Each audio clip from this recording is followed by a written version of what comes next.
Welcome, welcome. Another new episode of the Gothic Heart. Today's guest is Dr. Rita, and she is a well known, renowned expert of the paranormal and many other things that she will let us know about. So excited to bring her on because she brings a whole new, fresh perspective to a lot of the things we've been talking about the past. And I'm so excited to dig in and learn. So I'm going to let Dr. Rita introduce herself and we'll take it from there. Go for it. Hey, it's Amity, welcoming you to the Gothic Heart, where we explore how to fully embrace your Gothic and alternative self in love, life, and everything in between. Whether you're navigating the dating scene, in a relationship, or celebrating your individuality solo, this is your spot for tips, inspiration, and my own journey from a courtroom attorney to a hollow wedding host. So grab your favorite drink and let's dive in. My name's Dr. Rita Louise, and I have worked for a lot of years. I don't even like saying the number anymore because it's just over 20. As a medical intuitive, which is a person who intuitively looks at people's health. As a psychic, doing energy work. I'm a naturopathic physician with a PhD in natural health counseling. And I joke around that that's my day job. Because there's just a lot of other things that I get interested in, like ancient mysteries and personal growth and development and stuff and stuff. Because you're right, there's just too much to really list everything. Well, we will focus today on, a lot of what you covered in your book. I want to make sure I get the title exactly right. So the book is called Ghosts, Spirits, and Attached Entities. So the Insider's Guide. So I would love to... Is Dark Angels. Dark Angels. Okay, and yes. Insider's Guide to Ghost, Spirits, and Attached Entities. Yes, because that is something, first of all, I realize they are all different things, which a lot of people would think they're the same. So I would love for you to talk about the differences or what's going on in your book and then why that relates to the kind of work that you do. Okay. So, I did this interview and it was a group interview and they were hung up on the title, Dark Angels. They're like, but angels aren't dark.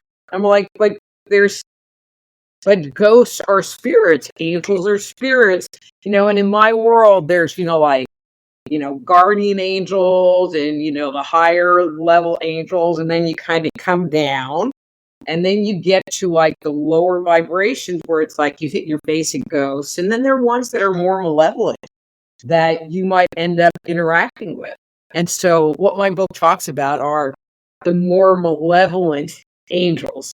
But it really covers a very broad array. So growing up, I lived in a haunted house. There was the dead guy that lived in the basement. And it made me be scared of ghosts, so if something like falls down in the middle of the night, I'm like, but then I got contacted by a paranormal group that they needed a psychic to come and work with their group. So I went and did it and came to realize that I wasn't scared of the ghosts. I was scared of like the weird noises that happen, and the weird stuff that happens. Because it's like, oh yeah, there's a ghost over there. It doesn't scare me a bit. But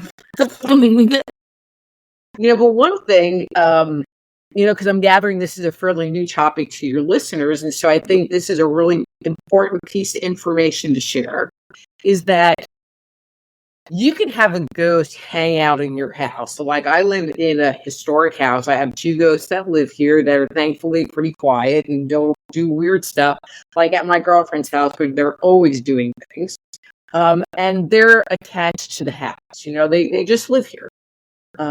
But there are a lot of situations where someone that has transitioned, they've gone into the light, and then they come and visit you. So I remember this one time I was moving, and my husband was doing something, and there was this man. This is my world. There was this man, invisible, obviously, sitting at the kitchen table, drinking a cup of coffee, smoking a cigarette. I was like, okay, so if your dad was here, would he be sitting at the kitchen table drinking a cup of coffee? And he goes, well, he was a rancher and he was always out in the field. I said, yeah, yeah, yeah. But if he was here, would that be what he was doing? He goes, yeah, that's pretty much it. And I said, well, he's here and he's sitting right there. And but he wasn't like haunted to our house. He was just excited because we just bought the house. We were just moving into the house. And so some people get really scared when there's some activity, but it might be grandma. It might be Aunt Sally that's coming to visit because there's something important going on in your life that they want to experience with. I can see that. And that ties back in. We recently had a guest talk about ancestral veneration. So it ties in, with listening to your ancestors when they're trying to contact you. Huh. And it doesn't mean that they're there all the time. They visit, they visit. So what with your work that made you want to write this book to educate all of us? So, and I know we were going to talk about this a little bit more, so I personally had an issue with an attached entity, which is a spirit that instead of like being connected to your house is connected to you specifically. And they're usually very negative and they are manipulative and they kind of sit in the background and try to control your thinking or worse. And it was interesting because I ended up having this battery of clients that somehow would find me. I don't know how they would find me to have sessions about their ghost, and they didn't even know they had an entity attached. They just had this weird stuff going on in their lives. And it's like, well, you got this guy that's standing behind you and blah, blah, blah. And, and I would help them move it out. So I had so much information and so many stories, plus I was very active with that ghost hunting team at the time that I was like, you know what, I can take all of this information and share it with, real life stories and examples so that they could understand better. It wasn't just brain food. There was actually like case studies in it. So. Oh, I love that. I mean, until I started really looking into it, I didn't realize the difference either. But now, as I'm having all these guests and things come on the show, I'm really starting to learn and see the differences and why you would want to focus or know about the differences so you can know what's going on, especially when it's pertaining to you. Well, then I know we jumped to attached entities, but I love that. So how does one know? I mean, it sounds like the people that are finding you, they know something's happening, but how does someone know versus terrible negative inner self-talk versus attached entity, or when to seek you out? Great question. So usually they come because they have that kind of an issue going. And so I would say, and I'm just going to throw this number out, but it's not like a real number. That maybe 20% of the people have some kind of entity attachment. I mean, it's actually a lot higher than you would think. And what I find interesting is I have people that contact me and they're like, I have an entity attachment and blah, blah, blah, blah, blah. But they don't. They don't have an entity attachment. They just want to blame all of their life circumstances on this entity. Instead of taking accountability. But you look pretty young, like back in the day. Thank you. Back in the day, everyone would use, oh, it's a past life. Like I have this bad behavior because it's coming from a past life. And people don't use that anymore. Now it's, I have an entity attachment. So if somebody contacts me and says they have an entity attachment, I already go into the session skeptical. Now, some people actually do, but a lot of the times they're just using it as they don't have anything to grab onto. Yeah. So, I could definitely see that as people not wanting to take accountability for changes or things that they could do in their life, and they just wanted to blame it on an attached entity. But is there any way other than contacting and working with someone like yourself that they can work through that or become unattached? They can. It's a little challenging. Okay, so I mean, we have finite time, so I'm trying not to No, like okay, of go course. into this whole big thing, but an attached entity, it's parasitic. It's an invisible energy vampire on your space. And so it's not in your auric field 24/7. But if something happens and you get triggered, so now you're potentially in a negative thought space, they are attracted to a very specific emotional vibration that you are emitting. So it's like hitting the bat phone. And when you hit that energy, they will come and then they want to amplify because now they're feeding off of that energy. Got it. But when you become whole again and you kind of return from being triggered and you're like, oh, I'm good, I'm happy again, they move out of your space. And so I've had so many people that they go, well, I've worked with so many healers, but it keeps coming back.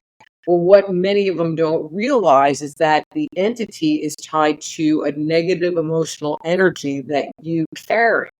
And so until you clear the negative emotional energy, anytime you get triggered, the entity can come back. Okay, because it wants Does that make sense? Yes, because it feels it and it wants to feed off of that again. Right. That does make sense. So it all works in tandem. Just getting rid of it isn't enough. You also need to heal within whatever is bringing it. Yeah. I mean, Okay. So because the healer gets it so that, they're like, not the entity attached. And then the healer gets them back to like, oh, I'm good. And their boundaries are strong and they feel whole. So now the entity is over there somewhere, not in their face. And so they think, oh, I'm healed.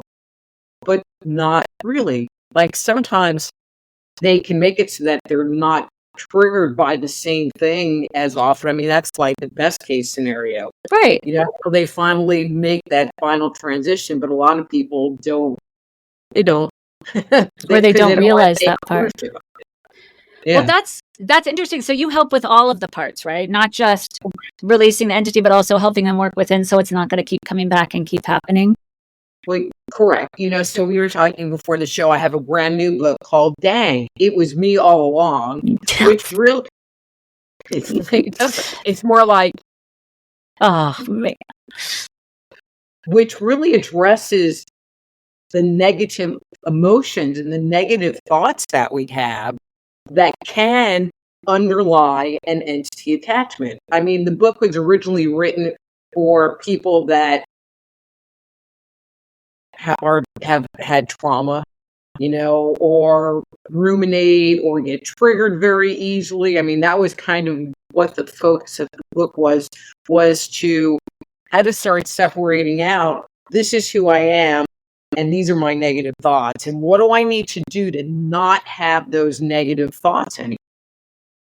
that is so on topic just for my life right now. My oldest daughter, she's only 9, but her inner self-talk is just so mean to her. And we're trying to go through it, or we're trying to work on those very things, like separating it out. And well, is this really what people are seeing, or is this just how you're seeing yourself? And all of those things. Just she wants to externally blame it. But on the other hand, well, none of these people are actually saying these things about you. You're saying them about you to yourself. So let's work on that. So that could not be more timely for what we're going through with my oldest right now. Well, and one of the methodologies that I talk about in the book, there's actually I'll share too, is if you catch yourself going into a negative thought, catch yourself. Because a lot of the times something happens and we hit a negative thought and then we feed it. And we allow it to fester inside of us, and then it just gets bigger and bigger and bigger. I know that. So that's one part, is to catch it and go do something else. Go color. Go. It doesn't matter. Something different. But stop that thought. But then, with that negative inner critic, so here's your homework for your daughter. I'm sure that if you start really listening to what that inner critic thought is, it'll come down to 2 or 3 phrases that will repeat, or variation of those same things that will repeat over and over and over again. And those are the ones that need to be addressed. And so Yeah. one of the techniques that I have in the book, this was a Saha Roman technique, which, oh my God, it's like I tried and I'm like bawling as I'm working through this thing. So it's a good one. It was a really good one. Is you take what the negative thought is, and then you switch it around into kind of an affirmation.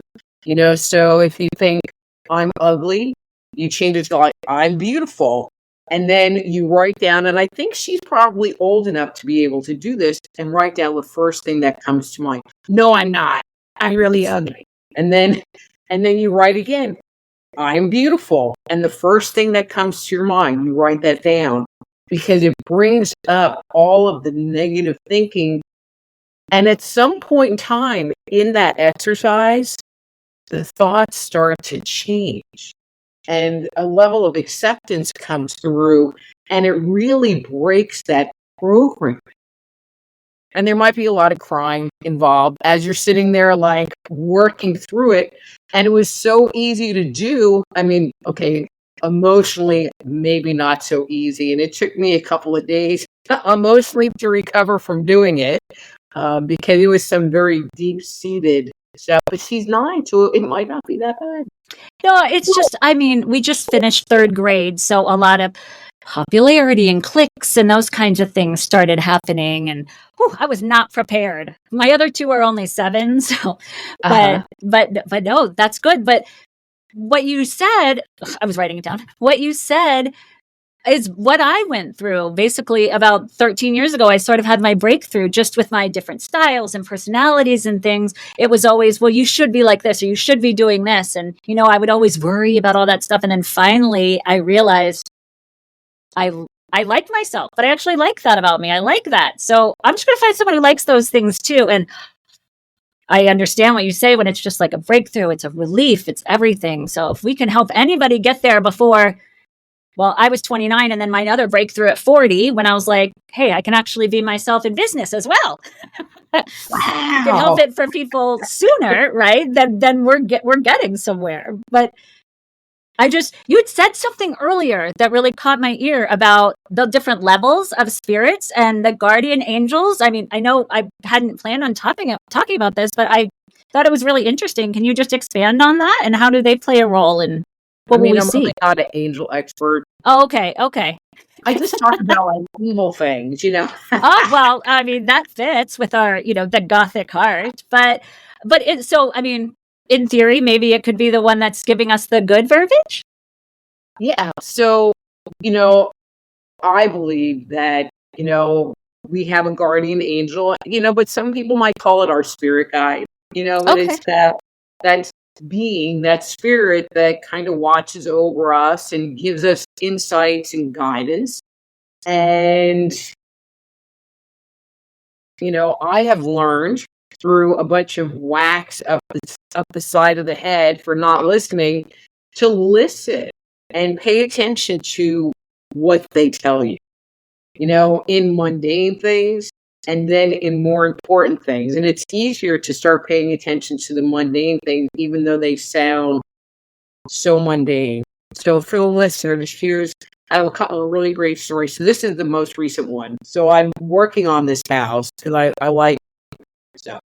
And I have a bathtub that has water. And that's all the water that's in the house. But now the bathtub is clogged up. And I'm freaking out. And I really don't want to call the plumber because I don't want to call the plumber. And so I stressed about it for quite a while. It's like, don't run the water off. It's just filling up the tub. And I was like, there's got to be something I can do. And I get this little thing. There was a plunger that was in the house when my phone is. They're like, take the plunger to the tub. I'm like, and I listened and I'm like, bam, no clogged drainage. And it was just a 5-second fix. And so our guide will sit there and give us that information. But all we have to do is listen to it. And sometimes it just seems so stupid. Like, why would I take a plunger to the tub? Why would I pay attention to that? But I have found, that usually it's spot on. And just don't disregard it when you hear something. Don't disregard it. Yeah. Yeah. Well, so all of the, I know we've bounced with both of your books, but you have more than two, I know, but the two that we've been talking about, and they've been super applicable, just both together. But with the Dark Angels book and the ghosts, the spirits, the attached entities, and you do a lot of work with people. What other than, I know you sometimes just see it, as you told us in our in your stories, but what other methods do you use for, even when you were with the ghost hunters, etc.? Like, what do you use to help figure out exactly what type of paranormal entity that you're working with? I just look at them, You and just see it. Well, because just, I saw on your website you do readings and you do a lot of other things. So which one appropriate? so when you're working with a ghost hunting team, doing a clearing on a house to move a ghost out is not part of their purview.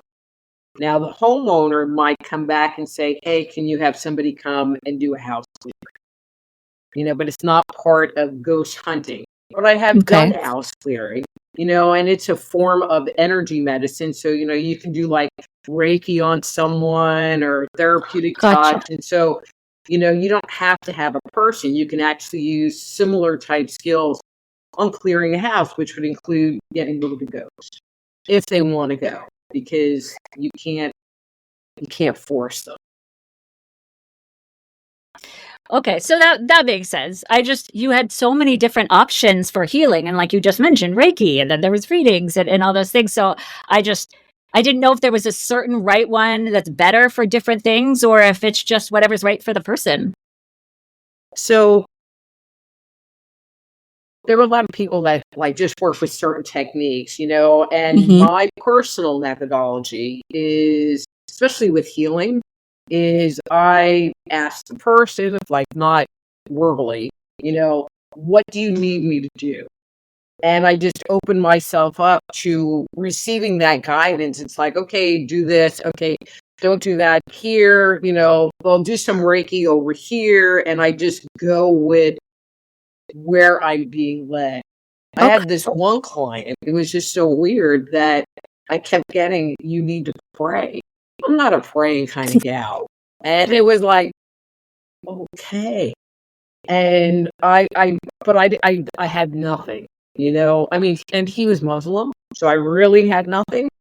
And so and he was a very spiritual man. And so I said, this is the guidance I'm getting, but I don't know what to do that's going to be congruent with you because, say Hail Mary, I'm not feeling it. And so he started praying. He's on the table and he started praying out loud. And I just supported that space so that he could receive the blessings from that prayer. It was a very profound experience. It was I'm getting like freaking goosebumps. Well, so what I'm hearing, I mean, earlier you had mentioned how you just get interested in all these different things, but what I'm hearing is that's the huge benefit of having you as your healer, the person that they're going to, is because you do have experience and can help in all these various ways. And so we've had people on for that can help in this way and can help in this way. And it seems like you sort of got a whole spectrum of little bits of what they do and everything, depending on what this person needs. You can really tailor it to what that person needs. So then my question or my comment is, how do people, so we talk about, not necessarily traditional psychiatry or psychology works for everyone. So there's all these other options, right? So how would someone know when it's the right time to move on to to these other options or go straight to you? Maybe they don't even know about souls or attached entities. Like, what would be a good thing for someone to be like that, to trigger them to know, like, hey, maybe this is something I need to explore? When they feel like, so there are basically two different kinds of people. People that trust and follow like the more mainstream mob. They go to their doctor, they go to a psychiatrist or psychologist, and they talk, but they don't really get results. And then there are people that are more open to alternative things. They want to, they have an understanding that there's something not right, but they can't really put their finger on it. And they want to get some insights into what's going on. I have found, I had a client who had been in therapy for 15 years. And I was working with her issue. I don't know, she had a bunch of stuff going on. And after our third session, she said, it took me 10 years in counseling to get to where you've just gotten in our third session. Because I don't have to wait for you to tell me. I just move step out of the way, and it's like, okay, well, here's an issue here. Oh, well, there's an issue there. Well, let's work on that. You find it right away. I just worry, like a lot of the listeners or just people in general, I mean, we're so much more open than we were, even 10, 20 years ago, but how do we even give them that openness to even, think that there might be another option? So I like where you just said, if they just can't pinpoint something or something still feels wrong, like listening almost to their intuition, which was something we were going to talk about. So it just kind of came up. So then let's just kind of go over that a little bit. I mean, we talked about not disregarding when you hear things from people. And then maybe if you just can't put a finger on it, maybe that's a clue, like, we need to look into other options, right? Maybe for people who aren't traditionally as open or know about these things. But what else? Because I know intuition plays a big role in what you do and how you help people. So what else? What other advice or things can we watch out for there? So sometimes it's challenging for people to separate out what's their ego and what's their intuitive guidance. Okay. And our ego will sit there, like our inner critic kind of sits in the subconscious mind, which is tied to the ego, etc. And it's always telling us to go, go, go, do, you're less than, there's always this funky, there's a very mental aspect to it. Where if it is your inner wisdom, there's always a heartfelt sense to it. It always feels good. So the stupid example I like to give is, would you like $1 million? Always. With a smile on your face? Always. You want to do your taxes? It's so people recognize, this feels good and this doesn't feel good. And so if you are thinking about doing something or something going on and it's giving you anxiety, there's something going on. There's something not to your higher betterment going on. Okay.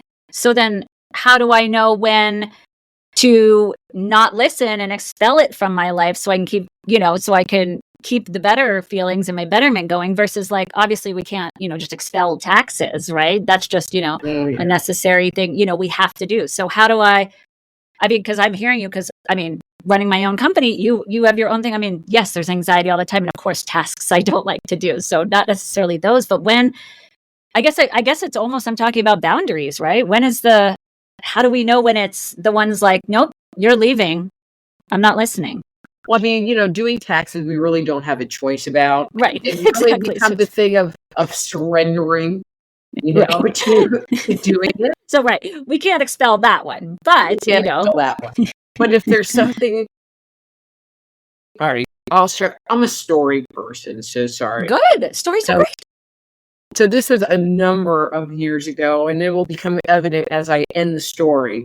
So Whole Life Expo used to do New Agey health and wellness conferences around the country, and they were always big events. And they had come to Texas and were in Austin one year, and I literally did not get out of my chair for 3 days. I was just busy. Well, they were going to come back, except instead of being in Austin, which in a Texas thing, it is 2 to 3 hours from 3 other major cities. And they were going to move to Dallas, which is a 5-hour drive from many of the major cities, which I thought was not a good move on their part.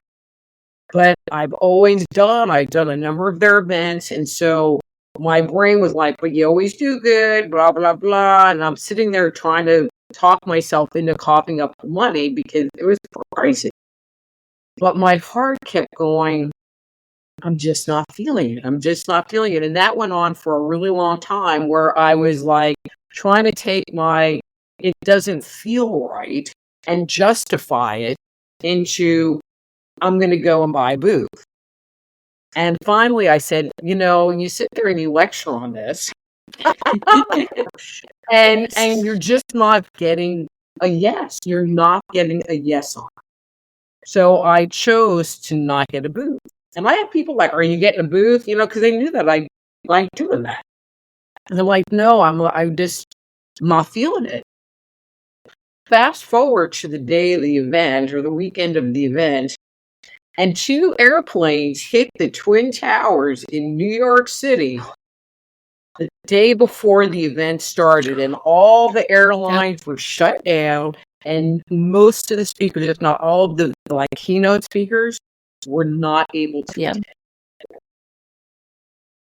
So had I not listened to myself and accepted that mental, but you can make good money versus it's not feeling right, I would have paid the really high fee for that booth and would have been sitting there twiddling my thumbs. Yep. See, the story brought it full circle because when you first started, I wasn't exactly sure, but when you told or what it meant, but when you just said that story, I get it completely. It's actually something I do in a different way, but the way that now that you just put it in, I see that I'm doing it. I just wasn't consciously saying that. Like when I started my own company, I mentioned this on an earlier podcast, just sort of why, right? What was I going to optimize for? Flexibility for my kids, et cetera, like being able to be there for my family versus my corporate job, all those things. And now when I'm feeling that way, like I feel like I should because this, but I'm like dreading it, right? Like you said, like my heart's not in it. I look back, well, if I do it, is it going to feed one of these things that I am doing this for? And if it's not, then I'm not. So it's almost the same thing. I'm just looking at it like a list, right? Instead of just in here, but I get it completely. And we all process our information differently. Like for me, the stupid plunger thing was, just this picture of a plunger in my head. And I'm like, okay. I had a turkey baster situation too with a stopped up dishwasher. I'm like, all right, what I'm doing isn't working. What could I use? And I see the turkey baster. Now that was just like really off the wall, but it worked really good. So that was fun.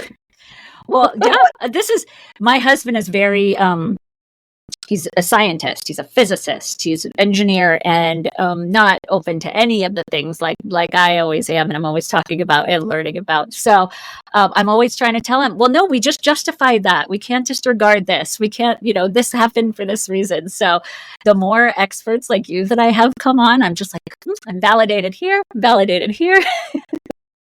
And, even engineers have intuitive gifts. And so when my kids were growing up, so I have 2 stepkids, and excuse me, and they would sit there and talk about like some coincidence that happened, like, oh, well, this coincidence. And I'm like, no, well, maybe you were having a psychic moment.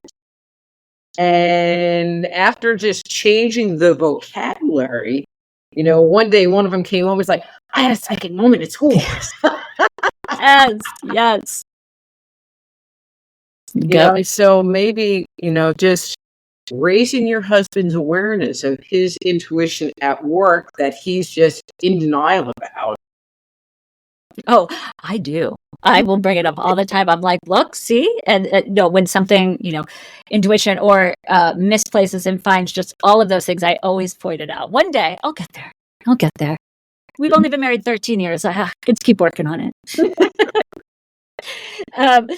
So yeah, I've loved everything that we talked about. We didn't get through everything, but I really like where we went, and especially I can't wait to try transforming the inner negative talk into a positive talk and just see where that goes for her. Well, and me. I mean, we all have it. Don't get me wrong. Lots of anxiety going on in your own company, right? Or when you're doing all the things. So But did you want to, or I wanted you to just let us know about your podcast, books, all of the things in case people, well, maybe they're not ready to necessarily reach out or their minds are kind of opening, but they could learn more about what you do? Sure. So, the easiest way to find out about me is by going to my webpage, which is soulhealer.com. That's SOULHEALER.com. And all my books are available there, which you do have to pay shipping, but they all consign, which is priceless, or on Amazon or, the regular booksellers. But this is something I think your listeners will really appreciate. And so I do a live stream, and it's called Thursday Night Live with Dr. Rita Louise. And I open the show with talking about a topic. So, we'll talk about like narcissism or gaslighting, or last week was vaccine lettuce, which you would think is a giant conspiracy theory, but it's not, which kind of blew me away, which was why I talked about it. Because I'm like, what?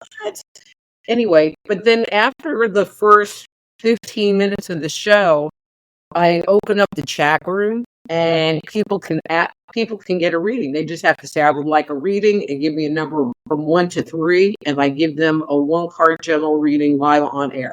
It is so simple. There's a great community of people, and you can just come and hang out and watch. You can come and get a reading and check it out for yourself, to see if I'm like the person for you. That is perfect.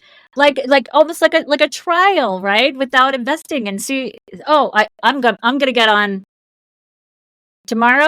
I'm trying to remember what day it is. It's Thursday night at 7 p.m. Central. Okay. And the easiest way for people to join, although I'm going to say this, and I'm having YouTube issues. Well, I will link everything below as well for anyone listening or watching.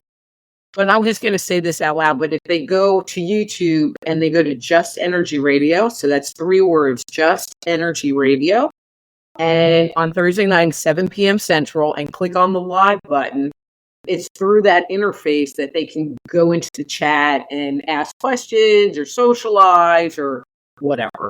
That's the easiest way to do it. I love that. How many healers or people that work on mental health or blockages or anything give you like a free consult or a free trial? I mean, I'm sure they're out there, but this is amazing. I love that idea. Especially I'm going to do it myself. I like doing it. I mean, it's fun. If I wasn't getting satisfaction, if like my little guys were going, okay, you need to do this, then I wouldn't do it. Right. You're feeling it in your heart, your intuition, bringing it all full circle. Okay, well, very excited about that. So I'm glad you shared that. And I'm so excited about all the, I mean, I'm just learning something every week when I keep doing these podcasts. And I learned so much from you. So I appreciate it. And the crazy thing is, this is just one of the many things that you could bring or talk about on the podcast or on anywhere. So I'm sure I will reach back out in the future. But anything else you want to say for our listeners before we head out? I mean, just kind of based on what we were talking about, listen to yourself and honor that voice and that message that's coming to you, whether it's a kind of an auditory inner voice thing or a picture or a feeling. Honor it and listen to it. Doesn't mean you can't argue with it, because I argue usually. But then do it, because you'll start to see profound changes in your life. I can't wait. I mean, even though I didn't think about it that way, that is exactly what happened when I was 40 and started doing this and noticing those things and making all of my decisions based on my list of what I was optimizing for and wanted for my life. So I know exactly what that feeling is. So I love that you put it that way, because it's a lot easier to understand. And again, hopefully we can get people there sooner than I got there. So anyway, thanks again. Our listeners, please, everything is in the show notes below. You can find everything about Dr. Rita. Hope to see you guys on some of her Thursday night lives. And make sure you like, follow, share this with anyone who may find it fascinating, because that's how we keep it going. So we'll see you on the next one. Thank you.